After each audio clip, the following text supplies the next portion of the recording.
Hello students, welcome back to learn maths with Shalini. आज हम end of chapter exercises का question number 10 से start करेंगे। 9 तक हमने कर लिया है लास्ट वीडियो में। तो क्वेश्चन नंबर 10 क्या कहता है कि दो रेक्टेंगल्स हैं जिनके सेम एरिया और सेम पेरीमीटर है। ठीक है, does this mean that they are congruent to each other? क्या वो दोनों रेक्टेंगल्स कॉन्ग्रुएंट है? चेक करते हैं। क्वेश्चन नंबर 10 क्या कह रहा है कि दो रेक्टेंगल्स हैं हमारे पास, ये हमने ले लिया। ये इसे हम A1 B1 ले लेते हैं, A2 B2 ले लेते हैं। ठीक है, अभी अकॉर्डिंग टू क्वेश्चन क्या कह रहा है कि दोनों का एरिया इक्वल है। तो इसका ये रेक्टेंगल 1, ये रेक्टेंगल 2। तो रेक्टेंगल 1 का एरिया क्या हुआ? A1 B1, और रेक्टेंगल 2 का एरिया A2 B2, और क्वेश्चन में गिवन है कि दोनों इक्वल है। ठीक है, तो इसे हम A ले लेते हैं, इक्वेशन नंबर 1। और दोनों का पेरीमीटर क्या होगा? 2A1 प्लस B1, वो भी इक्वल है, तो 2A2 प्लस B2 तो कैंसिल कर देते हैं। तो हमारे पास क्या बचा? A1 plus B1 equals to A2 plus B2। ये हाफ पेरीमीटर हुआ बेसिकली, बट हम इसको P से डिनोट कर देते हैं। ठीक है, इक्वेशन नंबर 2। अब किसी भी रेक्टेंगल के लिए जिसका लेंथ जो है A और B हो, वैसे रेक्टेंगल में जहाँ A इक्वल्स टू B और P equals to A plus B, अगर ऐसे वैल्यूज आ रहे हैं तो वो उसके जो रूट्स होंगे वो होंगे कि एक क्वाड्रेटिक इक्वेशन की, जैसे x square minus p x plus a equals to 0, ये क्वाड्रेटिक इक्वेशन होगा। तो जो लेंथ साइड है A1 B1 या AB जो भी है, लेंथ साइड जो है वो हमेशा इस क्वाड्रेटिक इक्वेशन के दोनों रूट्स होंगे। और जैसा कि हम जानते हैं कि किसी भी क्वाड्रेटिक इक्वेशन के सिर्फ 2 रूट्स ही होते हैं, मतलब, और इस केस में यहाँ पे A1 B1 A2 B2 दोनों दिए हुए हैं, तो इसके लिए जो सेट हमें मिलेगा A1 B1 का, वो इक्वल होगा A2 B2 के। क्यों? क्योंकि क्वाड्रेटिक इक्वेशन के सिर्फ 2 ही रूट्स होते हैं, A1 B1 A2 B2 4 नहीं हो सकते, ये 2 ही है। मतलब कि A1 और B1 जो है, ये इसका जो सेट ऑफ A1 B1 है वो A2 B2 के इक्वल है। इस केस में दो चीजें हो सकती हैं। ऐसा भी हो सकता है कि A1 जो है A2 के इक्वल हो और B1 जो है B2 के इक्वल हो, या फिर A1 जो है वो B2 के इक्वल हो और B1 जो है वो A2 के इक्वल हो, ऐसे भी हो सकते हैं। मतलब लेंथ और विड्थ दोनों में से कोई भी हो सकता है, इसका लेंथ उसके विड्थ के अकॉर्डिंग के इक्वल हो सकता है। तो मतलब सेट ऑफ A1 B1 जो है वो हमेशा A2 B2 के इक्वल ही रहेगा। ओके, क्योंकि क्वाड्रेटिक इक्वेशन के सिर्फ 2 रूट्स होते हैं। क्लियर? नेक्स्ट क्वेश्चन देखते हैं। क्वेश्चन नंबर 11 क्या कहता है कि एरिया ऑफ पैरेललोग्राम, आप तो जानते हैं कि वो बेस इनटू हाइट होता है। ठीक है, तो इस फिगर को देखकर और इस को हमें क्या शो करना है कि एरिया ऑफ ट्रापेजियम, ये ट्रापेजियम है ना, ये area of trapezium is half the sum of parallel sides. Half the sum of parallel sides मतलब ए और बी पैरेलल साइड्स हैं, तो मल्टीप्लाइड बाय हाइट। तो 1/2 into a plus b multiplied by height, ये हमें प्रूव करना है, show करना है। ओके, तो क्वेश्चन नंबर 11 क्या है? वो एक ट्रापेजियम है, एक रफ डायग्राम बना लिया। अभी ये जो है ये हाइट है। ओके, ये जो है ये बी है, मतलब एक साइड बी एक साइड ए है, ये साइड ए है। ओके ओके, नाउ अब हम क्या कर सकते हैं? यहाँ पे दो चीजें हम देख सकते हैं, ये पैरेलल है तो एक पैरेललोग्राम हम देख सकते हैं जो कि इक्वल। तो दिस पार्ट इज, ये जो पार्ट है, ये पार्ट क्या है? ए के इक्वल होगा, तो ये ए हुआ, और ये टोटल बी है, तो ये साइड का जो, ये ट्रायंगल का जो पार्ट होगा इस, वो क्या होगा? बी माइनस ए होगा, क्योंकि इन दोनों का सम बी होना चाहिए। ओके, तो यहाँ पे क्लियरली हम दो डायग्राम्स, दो फिगर्स देख सकते हैं। एक है कि ट्रायंगल और दूसरा है पैरेललोग्राम। सबसे पहले हम एरिया ऑफ पैरेललोग्राम निकालते हैं। पैरेललोग्राम का एरिया क्या होता है?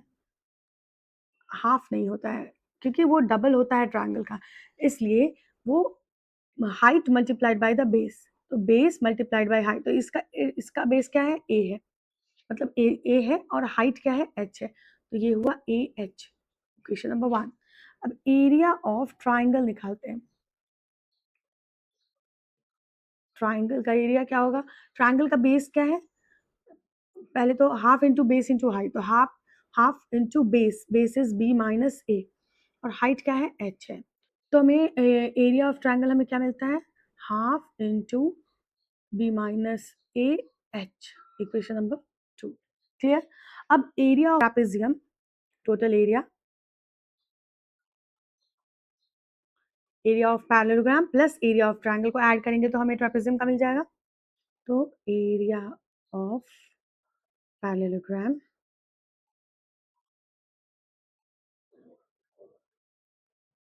Plus area of triangle.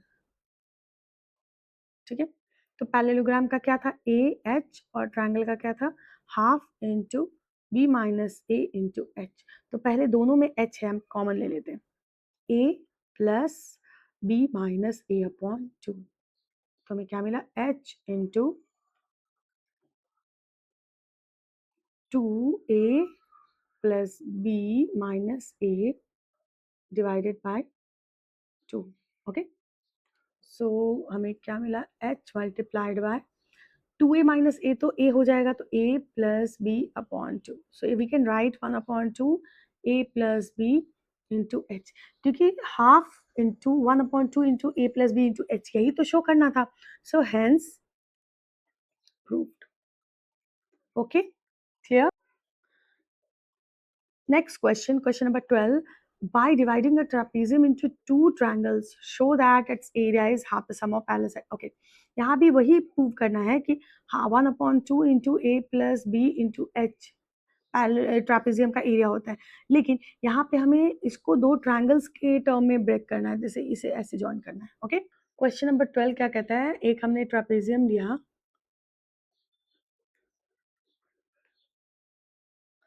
और इसको दो ट्रायंगल्स के टर्म में डिवाइड कर दिया, और हाइट हमारे पास गिवन है h, ये बेस b है और ये साइड a है। Okay, so now what we can do, इस ट्रायंगल के लिए दिस, फॉर दिस ट्रायंगल हम बेस इंटू हाइट क्या ले सकते हैं, फॉर इसको हम 1 ले लेते हैं, ट्रायंगल 1, इसको ट्रायंगल 2।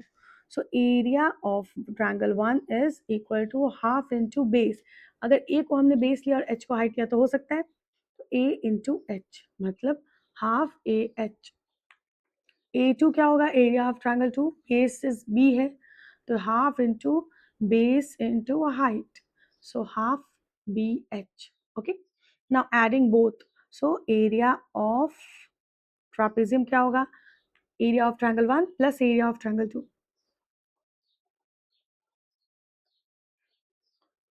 तो A1 plus A2 equals to half AH plus half BH।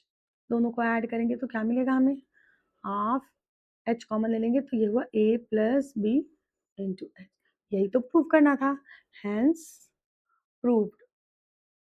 Question number 13 क्या कह रहा है कि how can we use two identical copies of a trapezium to make a parallelogram.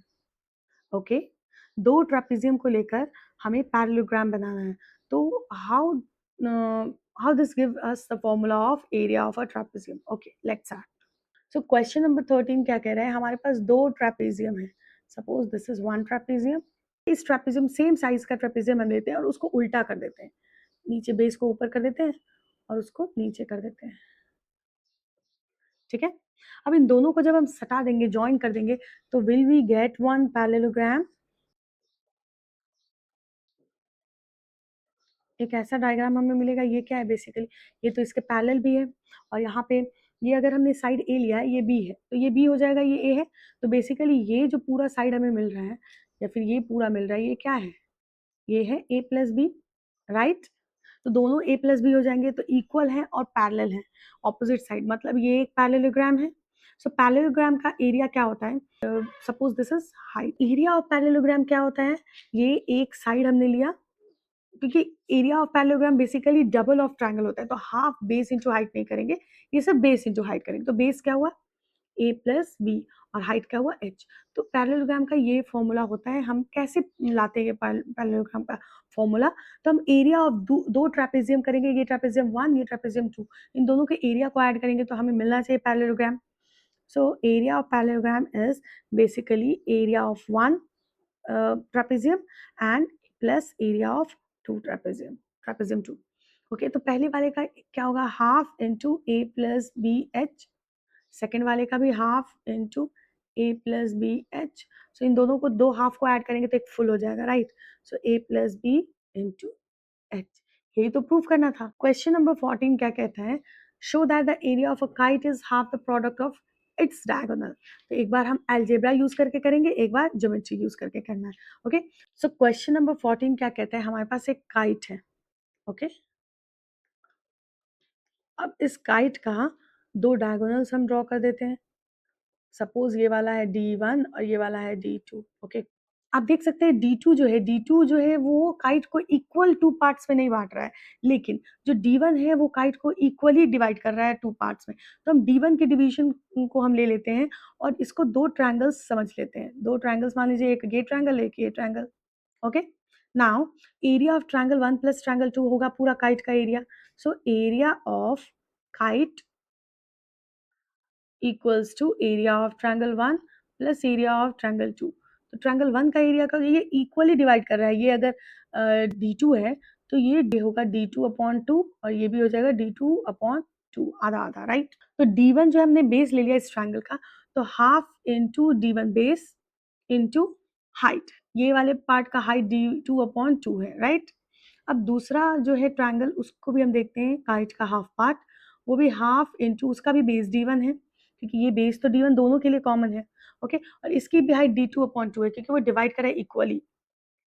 Okay, तो half D1 into D2 upon 2 और half D1 into D2 upon 2 को add करेंगे तो ये full D1 into D2 upon 2 हो जाएगा। So basically ये half into D1 D2, मतलब कि 1 अपॉन 2 D1 D2 होगा, ठीक है।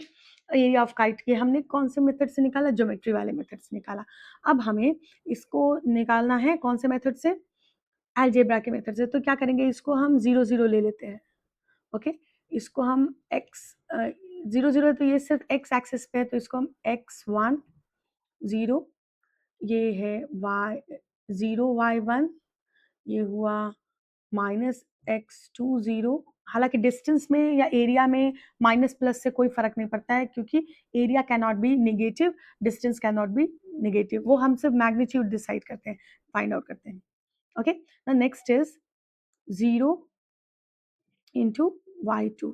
ओके, तो टोटल एरिया क्या होगा, एरिया ऑफ काइट जो होगा वो हो जाएगा, फर्स्ट ये जो है हमारा इसका डिस्टेंस इस ट्रायंगल का, फर्स्ट हम इस ट्रायंगल की बात करेंगे, फिर इस ट्रायंगल की, इस ट्रायंगल की, फिर तो 4 ट्रायंगल्स हमें मिल रहे हैं।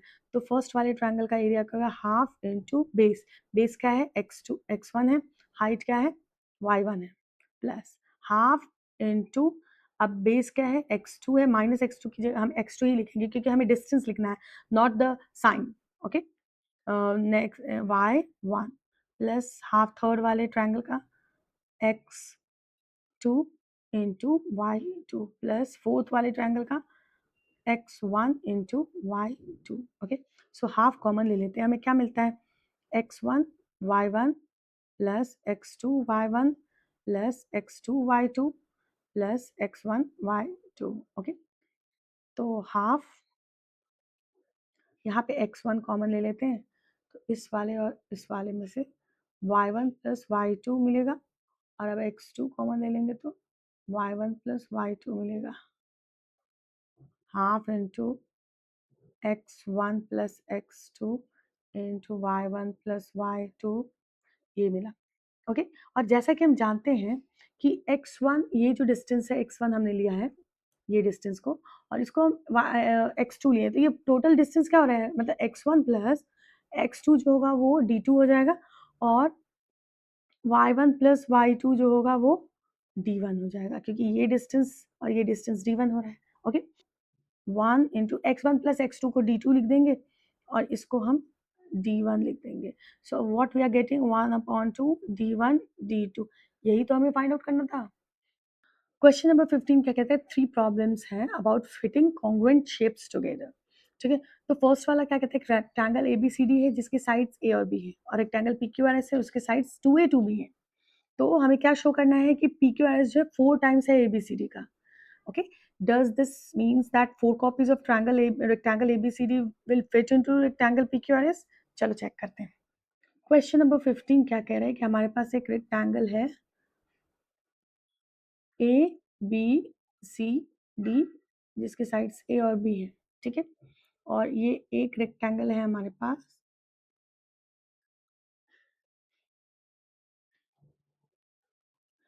पी क्यू आर एस, जिसके साइड्स 2A और 2B है। ओके, नाउ हमें क्या करना है कि हमें देख चेक करना है कि ये जो ट्रायंगल है, ये रेक्टेंगल जो है, इसका 4 टाइम है कि नहीं, एरिया वाइज भी चेक करना है। तो सबसे पहले हम देखते हैं area of, okay, area of A B C D, rectangle A B C D क्या हो जाएगा, A into B, which is equal to AB, right? And area of rectangle PQRS equals to 2A into 2B, which is equal to 4AB. ठीक है? Now ratio. So area of ABCD divided by area of PQRS equals to AB upon 4AB. AB cancel. So 1/4 which is equal to 1:4। और इसको अगर हम divide भी कर देते हैं जैसे कि इक्वली, ऐसे कि ये पार्ट इक्वल हो, और इसको भी डिवाइड कर दें कि सच दैट कि ये पार्ट इक्वल हो, तो ये साइड हमारा 2A था, तो ये ए हो जाएगा, और ये भी बी और ये बी हो जाएगा। मतलब basically this is a, sorry b, this is a, this is a, this is b b b a. Okay, so can you see a b वाला रेक्टेंगल 4 टाइम्स, एक यहाँ, ये 4 रेक्टेंगल्स मिलेंगे ए बी वाले side के, एक ये और एक ये, सबके साइड्स वही है जो ए बी हो जाएगा। ओके, सब क्वेश्चन 2 देखते हैं। सब क्वेश्चन 2 क्या कहता है कि A B C is a triangle जिसके साइड्स ए बी सी है, और पी क्यू आर ऐसे ट्रायंगल है जिसका 2A 2B 2C वो उसका साइड्स है। और हमें क्या प्रूव करना है, show that the triangle PQR has 4 times the area of triangle ABC. Okay, so it means 4 copies of ABC fit into PQR, ये हमें चेक करना है। ओके, तो ये था सब क्वेश्चन नंबर 1। नाउ नेक्स्ट सब क्वेश्चन नंबर 2 क्या कहता है, एक ट्रायंगल है ए बी सी जिसके साइड्स ए बी सी है, और एक ट्रायंगल है पी क्यू आर जिसके sides 2A 2B and 2C है।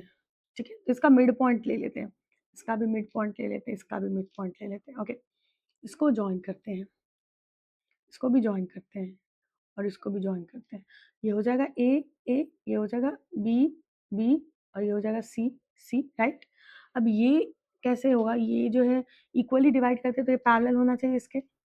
ओके, अगर ये पैरेलल है और ये भी साइड इसके इसके पैरेलल होना चाहिए, अगर ये सारे चारों पैरेलल है मतलब एक पैरेललोग्राम बनाएगा, तो पैरेललोग्राम बनाएगा, ऑपोजिट साइड्स इक्वल होंगे, ये भी ए हो जाएगा और ये भी सी हो जाएगा।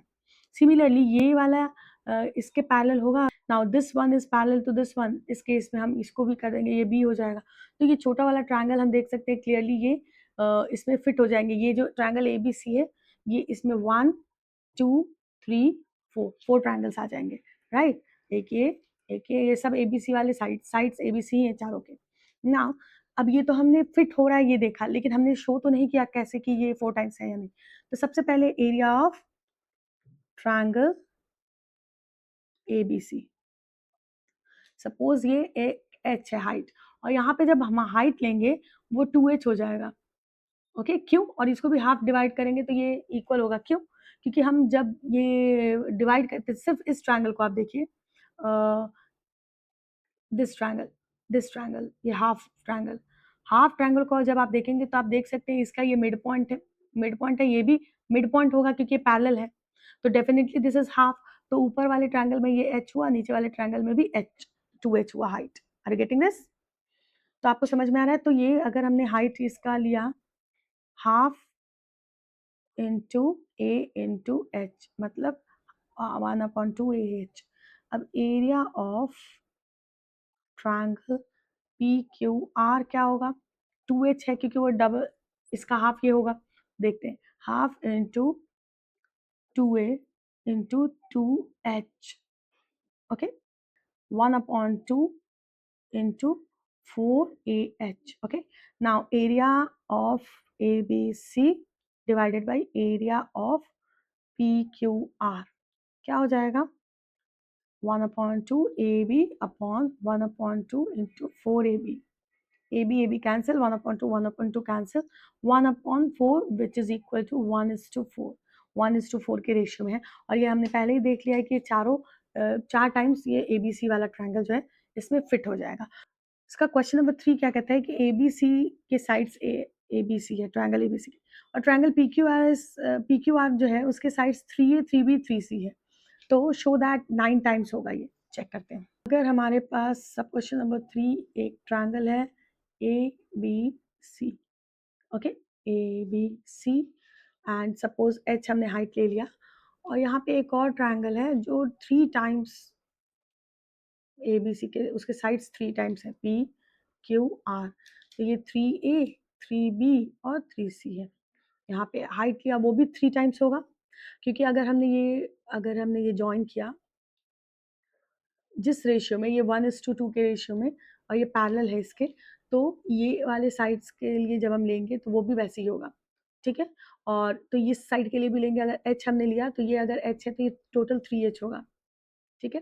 फिर हमने ये लिया, अगर इसको 2, ये अगर हमने 2 ले लिया पार्ट और ये 1 पार्ट, तो वो भी उसी रेशियो में होगा, मतलब ये वाला जो H है ये पूरा ये 2H हो जाएगा पूरा, इतने दूर, और ये नीचे वाला H हो जाएगा। तो टोटल एक्चुअली हम H को भी 3 पार्ट्स में डिवाइड कर रहे हैं, तो तीनों के तीनों H होंगे, एक ऊपर H, एक यहाँ H, एक यहाँ H, राइट। ओके, सबसे पहले हम एरिया ऑफ ट्रायंगल ABC देखते हैं, वो क्या होगा, half into base A into height, मतलब 1/2 AH। Okay, now area of triangle PQR equals to half into 3A into 3H equals to half into 9AH। तो रेशियो देखते हैं, area of triangle ABC divided by area of triangle PQR equals to half AH upon half 9AH, cancel, तो हमें क्या मिला 1/9 विच is equal to 1:9। तो till question number 15 हमने complete कर लिया है, क्वेश्चन नंबर 16 से हम नेक्स्ट वीडियो में करेंगे। अब तक हमने जितने क्वेश्चंस किए आपको सारे समझ में आए, अगर नहीं आए तो वीडियो को वापस से देखिए, और अगर वीडियो अच्छा लगा तो लाइक करें, अपने दोस्तों के साथ शेयर करें और सब्सक्राइब करना ना भूलें। Thank you.